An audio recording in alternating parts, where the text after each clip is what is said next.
Ich sehe es ja, hier sind noch einige Fette da. Und das Ding ist, es ist... Völlig richtig. Was hat er gesagt? Ach, lieber durchs Leben gerollt als geklappert. Ja, da haben wir's doch. Na. Ihr sprecht so, ne? Dieses ganz komische.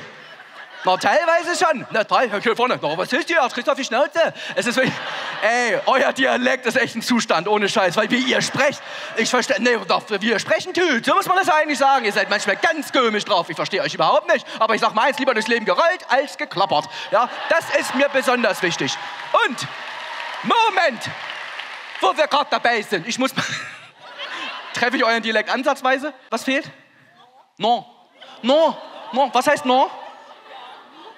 Nö, gell. Also so, non. Und dann bin ich da, dann bin ich da drüben hingegangen, non.